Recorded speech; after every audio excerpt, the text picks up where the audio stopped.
नमस्कार, टिभी हेर्न पुनः समाचारमा स्वागत छ। म शर्मिला सुवेदी। प्रतिनिधि सभा बैठकमा सत्ता पक्षका सांसदहरूले सरकारले नागरिकको हितमा काम गरेको दाबी गरेका छन् भने प्रतिपक्षी दलका सांसदहरूले प्रधानमन्त्रीले संसदलाई छाड्न खोजेको आरोप लगाएका छन्। बुधबार बसेको प्रतिनिधि सभा बैठकमा माओवादी सांसदहरूले भने प्रधानमन्त्रीले संसदबाट विश्वासको मत लिनुपर्ने कानुनी प्रावधान रहेको धारणा व्यक्त गरेका छन्। बैठकमा नेकपा माओवादी केन्द्रका सांसद देव प्रसाद गुरुङले दल विभाजित भएको अवस्थामा सरकारको अवस्था के हुने भन्ने प्रश्न उब्जिएको बताए। त्यस्तै उनले सर्वोच्च अदालतको पछिल्लो फैसलापछि प्रधानमन्त्रीले संसदबाट विश्वासको मत लिनुपर्ने कानुनी प्रावधान रहेको अवगत गराए। साथै उनले सरकारले संसदलाई बिजनेसबिन बनाइरहेको आरोप लगाउँदै सरकारले संसदलाई बिजनेसबिन बनाउँदा थुप्रै महत्त्वपूर्ण विधेयक अड्किएर बसेको र सामान्य एजेन्डामा मात्रै संसद बैठक सीमित भएको बताएका छन्। सदनलाई बिजनेस दिनुपर्ने यो प्रणालीमा सरकारको दायित्व, सरकारको जिम्मेवारी हो। सरकारको जिम्मेवारीको आधारमा बिजनेसमा सञ्चालन हुने कुरा हो। तर चाहिँ तपाईको सरकारले बिजनेस दिइरहेको छैन। त्यसले गर्दाखेरि सदन सुरु भएपछि अस्ति 23 गतेदेखि सदन सुरु भएदेखि चाहिँ अहिले पटक हामी चाहिँ विभिन्न सामान्य एजेन्डाहरूमा मात्रै सीमित भइरहेको छ। एजेन्डा विहीनताको अवस्थामा छ र एजेन्डाको हिसाबले हेर्ने हो भने सदनभित्र थुप्रै एजेन्डाहरू चाहिँ छन्। समितिबाट विभिन्न विषयका समितिबाट आएका विधेयकहरू चाहिँ 5 वटा विधेयकहरू, नागरिकता विधेयक, लोकसेवा विधेयक, ज्येष्ठ नागरिक लगायतका विधेयकहरू चाहिँ सदनमा छ। त्यो प्रक्रिया अगाडि बढिरहेको छैन। 5 वटा विधेयकहरू छन्। नागरिकता विधेयक अत्यन्तै महत्त्वपूर्ण चाहिँ विधेयक हो र त्यो नागरिकता विधेयक अझै पनि पेन्डिङ भइरहेको छ। त्यो कार्यसूचीमा चढिरहेको छैन। बैठकमा एमालेकी सांसद शान्ता चौधरीले सरकारले गरेका अति महत्त्वपूर्ण काम नदेख्ने, विरोधका लागि मात्रै विरोध गर्ने परिपाटी त्यागेर सरकारले गरेका राम्रा कामका पक्षमा पनि बोल्नुपर्ने बताइन्। सरकारले गरेका कामहरूलाई, राम्रा कामहरूका पक्षमा त बोल्नु पर्यो नि। विरोध मात्रै गर्ने कि सरकारले गरेका राम्रा कामका पक्षमा पनि बोल्ने त? सम्माननीय सभामुख महोदय, म यहाँ केही कुराहरू राख्न चाहन्छु। आज 3 दशकपछि मेलम्ची पानी काठमाडौँको सहरमा झरेको छ। सायद यसको पनि विरोध गर्नुहुन्छ होला भन्ने लाग्छ केही मित्रहरूले। देश सुरुङ मार्गमा प्रवेश गरेको छ, यसको पनि विरोध गर्ने। उत्तर दक्षिण पूर्व पश्चिम रेलमार्ग माध्यमबाट चीन र भारत जोड्दैछ, यसको पनि विरोध गर्ने कि? भूकम्प पछिको हजारौं घरहरू थडिएका छन्, सयौं भौतिक संरचनाहरू थडिएका छन् कि यसको पनि विरोध गर्ने त सभामुखज्यू? कांग्रेसका सांसद राजेन्द्र कुमार केसीले हालै बडीगाड गाउँपालिकामा घटेको घटनाको सत्य तथ्य छानबिन गरी दोषीलाई कानुनी कारबाही तथा घाइतेको उपचारको व्यवस्था मिलाउन सरकार समक्ष माग गरेका छन्। अहिले म्यानमारको घटनाका सम्बन्धमा म्यानमारका पछिल्लो केही दिन यता सैनिक सरकारले नागरिक प्रदर्शनमा नरसंहार गरिरहेको छ। घटना र प्रवृत्ति अत्यन्त अमान्य र निन्दनीय छ। जनतामाथिको दमन तत्काल रोकेर निर्वाचित सरकार बहाल गर्ने, लोकतन्त्रवादी नेत्री आङ सान सुकी लगायत सबैलाई रिहा गर्न र लोकतन्त्र पुनर्स्थापित गर्न म्यानमारको सैनिक सत्तामाथि विश्वव्यापी रूपमा तीव्र दबाव बढाउन आवश्यक देखिएको छ। त्यसअघि बैठकको शून्य समयमा कांग्रेसका सांसद दिलेन्द्र प्रसाद बडुले प्रतिनिधि सभामा प्रधानमन्त्री केपी शर्मा ओली अनुपस्थित भएको विषयमा प्रश्न उठाएका छन्। उनले प्रधानमन्त्री संसदमा नआउनुको कारण सुरक्षा खतरा हो कि नैतिक खतराको महसुस भएर हो भन्दै प्रश्न पनि गरे। सम्माननीय सभामुख महोदय, हाम्रो देशका प्रधानमन्त्री केपी ओलीजीले केही दिन अगाडि आफूमाथि गम्भीर सुरक्षा खतरा रहेको र कुनै पनि बखत आफूमाथि भौतिक आक्रमण हुन सक्ने आशयको सार्वजनिक अभिव्यक्ति दिनुभएको छ। यसमा सत्यता कति छ, यथार्थ के हो? उहाँको सुरक्षामा गृह मन्त्रालयले थप के व्यवस्था अहिले गरिएको छ? संसद चलिरहँदा पनि आजसम्म प्रधानमन्त्री यस संसदभित्र नदेखिनुको कारण उहाँमाथि रहेको सुरक्षा खतरा नै हो अथवा नैतिक खतरा पनि उहाँ महसुस गरिरहनु भएको हो? यदि सुरक्षा खतरा छैन भने प्रधानमन्त्री जस्तो जिम्मेवार व्यक्तिले आफ्नै देशको सुरक्षा व्यवस्था र सुरक्षा क्षमतामाथि प्रश्न उठ्ने गरी यस्तो गैर जिम्मेवार, असत्य र बनावटी अभिव्यक्ति किन दिनुभयो?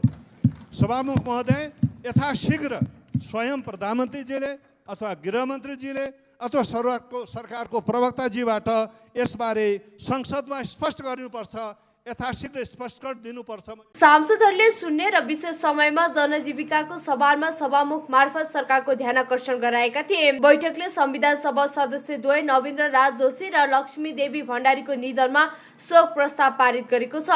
प्रतिनिधि सभाको अर्को बैठक चैत 23 गते दिउँसो 1 बजे बस्नेछ।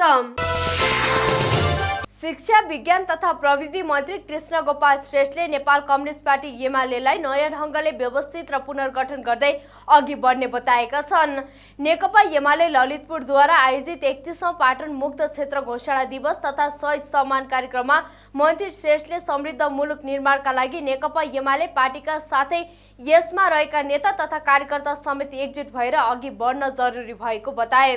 त्यस्तै उनले पदका लागि मुलुकलाई बन्धक र समस्यामा ल्याउन नहुने तर्क गरेका थिए। मूल्य अब एमाले एकताबद्ध भएर अघि बढ्ने दाबी पनि गरे। त्यस्तै विक्रमसम्म 2046 चैत 18 गते पाटन क्षेत्रलाई तत्कालीन शासकबाट मुक्त गर्ने क्रममा शहीद भएका 4 सपुतले छाडेर गएका अधुरा सपनालाई पूरा गर्नका लागि पर्ने उनले बताए। तत्कालीन समयमा ललितपुरका जनताले निरङ्कुश शासन विरुद्ध गरेको त्याग र बलिदानको आफूहरूले सदैव कदर गर्दै अघि बढ्ने उनको भनाइ थियो। त्यसकारणले कसैले प्रधानमन्त्री बन्ने इच्छा छ भने सडकमा गएर रोएर पाउँदैन। एउटा प्रक्रियाबाट जनताले दिएको जनादेशबाट बनाऊ, अर्को निर्वाचनमा जाउँ, बहुमत ल्याउँ, अनि त्यसपछि प्रधानमन्त्री खाउँ। चुनावबाट प्रधानमन्त्री लिनुहोस्, पार्टीको महाधिवेशनबाट अध्यक्ष लिनुहोस्, यही नै हो सही मार्ग। यो भन्दा अर्को कुनै गैर मार्गबाट हामीले जाँदा निकास निस्कँदैन। आज सागर सिंहको शहीद फोटोलाई यहाँ राख्दै शहीदहरूलाई सम्झँदै तपाईँले भन्नुपर्छ हामीले यही नै हो सत्य कुरो, हामी सबै यही मार्गमा हिँड्नुपर्छ। अब हामी निकट भविष्यमा एमालेलाई व्यवस्थित नयाँ पुनर्गठन गर्दै जान्छौँ। हिजोका हाम्रा हामी एमाले जो जान्छौँ हामी सबै एकै ठाउँमा छौँ। नेकपा एमाले ललितपुरका जिल्ला कमिटी अध्यक्ष हरिकृष्ण व्यञ्जनकारले 2046 साल चैत 18 गते पाटनका जनताले पञ्चायती शासनलाई घोडा टेकाउन सफल भई आजको दिनमा आइपुग्न पाएको बताए। यसैबीच मन्त्री श्रेष्ठले ललितपुर महानगरपालिका 13 नखुदो बाटोमा 2031 साल असोज 13 गते जेल सार्ने क्रममा तत्कालीन सरकारले गोली हानी हत्या गरेका 4 योद्धा ठगीराज दाहाल, लीलानाथ दाहाल, खगेन्द्र राज दाहाल र गोकर्ण बहादुर कार्कीको शालिगमा माल्यार्पण गरेका थिए। राष्ट्रिय सरकार समितिले राष्ट्रिय योजना आयोग र तथ्याङ्क विभागसँग आगामी जनगणनाको लागि भइरहेको तयारी र हालसम्मको कार्य प्रगतिबारे जानकारी लिएको छ। सिंहदरबारमा बुधबार बसेको समितिको बैठकमा गणकलाई प्रत्येक घर दैलोमा पुगेर वास्तविक तथ्यका आधारमा तथ्याङ्क सङ्कलन गर्ने कार्यमा कुनै कमी कमजोरी हुन नदिन आयोग र विभागको गम्भीर ध्यानकर्षण समेत गरेको छ।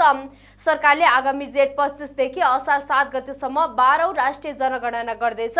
तथ्याङ्क विभागका महानिर्देशक नवीन श्रेष्ठले स्थानीयवासीलाई प्रोत्साहन गर्न रोजगारमा संलग्न नभएकै युवा युवतीलाई प्राथमिकता दिने उद्देश्यले दरखास्त आह्वान गरी गणक परिचालन गर्न लागि बताए।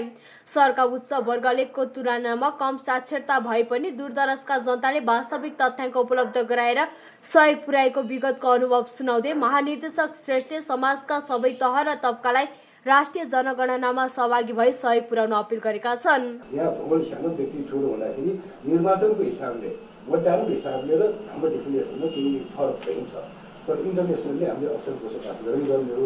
तर यसमा पनि हामी के गर्न सक्छौँ भन्दाखेरि आफैमा राजनीतिक विषय पनि हो। भोलि यसको तथ्याङ्क आइसकेपछि अक्सर बसोबास गर्ने परिवार चाहिँ स्थानीय तहको वडासम्म चाहिँ परिवार जनसङ्ख्या कति छ भन्दा आउने नै भयो। एक दोस्रो चाहिँ जन्मस्थान कहाँ हो, त्यो माइग्रेसनको हिस्ट्री चाहिँ हामी सबै सुनेका छौँ, त्यहाँबाट ट्र्याक गर्न सकिन्छ नि त। अक्सर बसोबास गर्ने अहिले 2 लाख हो भने जन्मस्थान चाहिँ खाली भएको चाहिँ हुनसक्ला 60,000 70,000 भने ती विश्लेषणहरू हामी पछि गर्न सक्छौँ। ती रिपोर्ट आइसकेपछि अनि त्यो पोलिटिकल विषय होला, छलफल होला, त्यो पछि के निर्णय गर्न सकिन्छ होला। योजना आयोगका सदस्य डाक्टर रामकुमार फुयालले राष्ट्रको विकास र समृद्धिको अभियानलाई अघि बढाउन ठिक तथ्याङ्क आवश्यक पर्ने भएकाले राष्ट्रिय जनगणना मार्फत सही तथ्याङ्क सङ्कलन गर्न आयोगले भगीरथ प्रयत्न गर्ने बताए। नमुना प्रश्नावली हेर्न नपाइने कुरो भएन, यो हामी त्यहाँबाट पनि पाउँछौँ, इमेलमा नै पठाइदिनु पर्यो। कोडको कुरा चाहिँ घर नम्बर हो,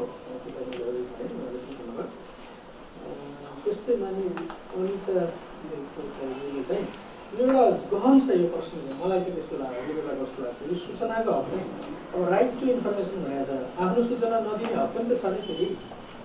सम्पूर्ण नागरिकलाई। त्यसैले तर जनगणना मात्रै दिने भनिन्छ, तर संविधान र त्यो कुरा चाहिँ अघि जुन हिसाबले भन्नुभएको थियो संविधान प्रदत्त पनि छैन, तर सबै नागरिकले राज्यलाई आवश्यक पर्ने सूचनाहरू दिनुपर्ने हुन्छ भन्ने छ तपाईँको त्यो पोइन्टले काम गर्छ होला। त्यसैले बैठकमा सदस्यहरूले खास गरी बसाइसराई र विभिन्न पेसा व्यवसायमा संलग्न हुने सिलसिलामा सहर र विदेशमा जाने नागरिकको दोहोरो गणना हुन सक्ने सम्भावनालाई समयमै होस पुर्याउन सुझाव दिएका थिए।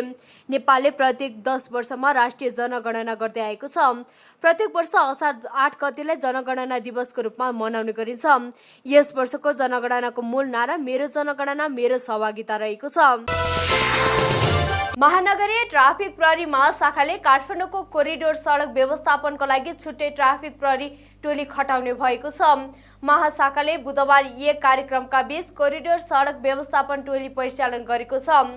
महाशाखाको निरन्तर समन्वय एवं पहलमा निर्माण भई सञ्चालनमा रहेका उपत्यकाको मुख्य कोरिडोरहरू विष्णुमती, बागमती, धोबीखोला र मनोहरा कोरिडोरको प्रभावकारी व्यवस्थापन गरी अधिकतम प्रयोगमा ल्याउन योजना लागू गरेको हो। कोरिडोरलाई 24 खण्डमा विभाजित गरी कोरिडोर क्लियरेन्सका लागि 17 टोली गठन गरी परिचालन गरेको महाशाखाले जनाएको छ।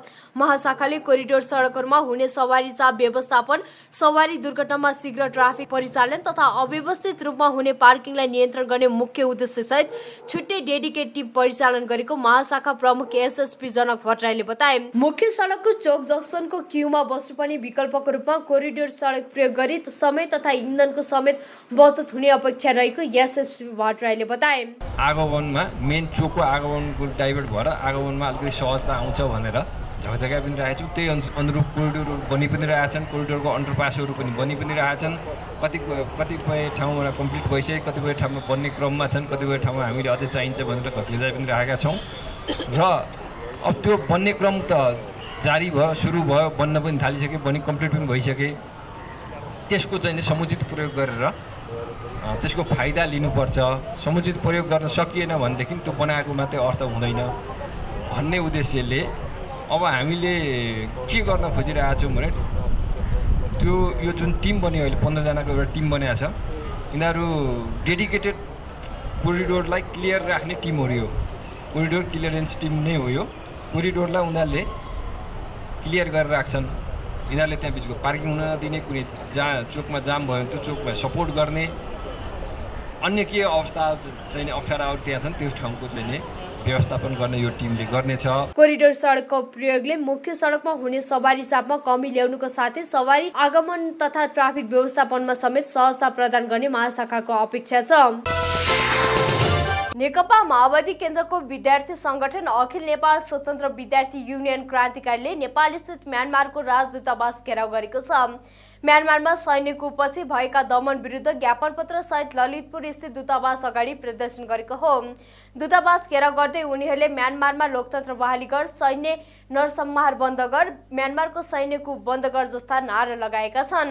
म्यानमारको नागरिक आन्दोलन प्रति ऐक्यबद्धता जनाउँदै लोकतन्त्र बहालीको पक्षमा क्रान्तिकारीले दूतावास घेराउ गरेको हो। त्यहाँको प्रजातन्त्रको पक्षमा र सैन्य दमनको विरुद्धमा दूतावास घेराउ र पत्र बुझाइएको क्रान्तिकारीका अध्यक्ष रञ्जित तामाङले बताए। अहिलेको 21औं शताब्दीको समयमा पनि मानवाधिकारको चिर हनन गर्दै नागरिकहरूमाथि चरम दमन भएको भन्दै उनले संसारभरिबाट म्यानमारको सैन्यको र जनताको दमनको विरुद्धमा उठ्न आवश्यक रहेको धारणा व्यक्त गरे। 500 भन्दा बढी मानिसहरूलाई निहत्ता निशस्त्र मानिसहरूलाई मारिएको छ। हजारौं मान्छेहरू घाइते भएका छन्, पक्राउ परेका छन्, थुनिएका छन् र त्यहाँको प्रजातन्त्र आज चिरहरण गरिएको छ। र सैन्य शासकले 21औं शताब्दीमा पनि आज निरङ्कुशता र तानाशाहीता लादिरहेको छ। त्यसैले यो मानवीयताको आधारबाट, प्रजातान्त्रिक मूल्य मान्यताको आधारबाट पनि यो गलत छ र यसलाई सच्याउनुपर्छ। र त्यो सच्याउनको लागि न्यायको पक्षमा, समानता र स्वतन्त्रताको पक्षमा वकालत गर्ने अनिराश्रवी क्रान्तिकारी लगायतका संसारभरिका सबै युवा विद्यार्थीहरूले आज म्यानमारको सैन्य शासकलाई दबाब दिन आवश्यक छ। नागरिकका अधिकारहरूलाई पुनर्स्थापित गर्नको लागि हामीले संसारभरि दबाब सिर्जना गर्न आवश्यक छ। त्यसैले आज हामी यो कार्यक्रम मार्फत अनिराश्रवी क्रान्तिकारी पनि हामी म्यानमारको जनताको पक्षमा छौँ। राजनीतिक रूपले म्यानमारमा के भइरहेको छ त्यसको छिनोफानो त्यहाँको जनताले गर्नेछन्। तर निर्वाचनबाट आएको सरकारलाई निर्वाचनको मत परिणामलाई अस्वीकार गरेर सेनाले एकाएक जसरी त्यहाँ सैन्य शासन लागू गरेको छ र सम्पूर्ण रूपले जनतालाई दमन गरेको छ त्यो कुराको हामी भत्सना गर्न चाहन्छौँ। माघ 19 गतिको सैन्य कुपपछि म्यानमारमा दैनिक जुन्ता सरकार विरुद्ध विरोध प्रदर्शन भइरहेको छ। सेना र प्रहरीसँगको मुठभेडमा सयौं प्रदर्शनकारीहरूको मृत्यु भइसकेको छ। मृत्यु हुनेमा बालबालिका समेत रहेका छन्। प्रदर्शन बढ्दै जाँदा सैन्य सरकारले नागरिकमाथि दमन बढाउँदै गरेको स्थानीय सञ्चार माध्यमहरूले उल्लेख गरेका छन्। नेपालमा बुधबार थप 162 जनामा कोरोना भाइरस संक्रमण पुष्टि भएको छ। देशभर गरिएको 3919 वटा नमुना परीक्षणका क्रममा थप 162 जनामा कोरोना पुष्टि भएको स्वास्थ्य मन्त्रालयले जनाएको छ। यो सँगै नेपालमा कोरोना संक्रमितको कुल संख्या 2,77,309 पुगेको छ। त्यस्तै कोरोनाका कारण गएको 24 घण्टामा कसैको पनि मृत्यु नभएको स्वास्थ्य मन्त्रालयले जनाएको छ। नेपालमा कोरोनाका कारण हालसम्म 3030 जनाको ज्यान गएको छ। बुधबार निको भएका थप 59 सहित हालसम्म 2,72,786 जना संक्रमण मुक्त भएका छन्। विभिन्न अस्पताल र होम आइसोलेसनमा गरी हाल 1493 जना सक्रिय संक्रमित रहेको स्वास्थ्य मन्त्रालयले जनाएको छ। हालसम्म 22,71,327 नमुनाको PCR विधिबाट कोरोना परीक्षण गरिएको छ। दक्षिण अफ्रिकामा इस्टर होलिडेका क्रममा मादक पदार्थको बेचबिखनमा प्रतिबन्ध लगाइएको छ। दक्षिण अफ्रिकाका राष्ट्रपति सिरिल रामाफोसाले सो कुराको जानकारी दिएका हुन्। उनले मंगलबार राति गरेको सम्बोधनका क्रममा सो जानकारी गराएका हुन्। दक्षिण अफ्रिकामा पछिल्लो समयमा कोभिड-19 को संक्रमण बढ्दो रूपमा रहेको छ। यसै कारणले यहाँ मादक पदार्थको बेचबिखनमा प्रतिबन्ध लगाइएको बताइएको छ। यहाँको इस्टर पर्वको हप्तामा मादक पदार्थको अत्याधिक मात्रामा बिक्री वितरण हुने गरेका र त्यहाँ पछिल्लो समयमा कोरोनाको संक्रमण बढ्दो रहेकाले पनि यो प्रतिबन्ध लगाइएको यहाँका अधिकारीहरूले जनाएका छन्। इस्टर होलिडे मनाउने क्रममा ठूलो संख्यामा मानिसहरू जम्मा हुने भएकाले सो संख्यामा उनीहरूलाई भेटघाट र जम्मा हुन पनि प्रतिबन्ध लगाइएको बताइएको छ। दक्षिण अफ्रिकामा पछिल्लो महिना दिन यतादेखि नै कोभिडको खोप लगाउने काम पनि सुरु भएको छ। चीन र रसियाबाट ल्याइएको कोरोना विरुद्धको खोप दक्षिण अफ्रिकामा दिने गरिएको छ। टिभी अन्नपूर्ण समाचार अहिलेलाई यति नै। टिभी अन्नपूर्ण तपाईले हाम्रो वेब पेज tvannapurna.com सँगै फेसबुक, ट्विटर, युट्युब तथा मोबाइलमा टिभी अन्नपूर्ण एप्स अनि विन्डोज मार्फत आफ्नो टेलिभिजन सेटमा समेत हेर्न सक्नुहुनेछ। पल पलको अपडेटको लागि तपाई नेपालकै पहिलो अनलाइन टेलिभिजन टिभी अन्नपूर्ण हेर्दै गर्नुहोला। नमस्कार।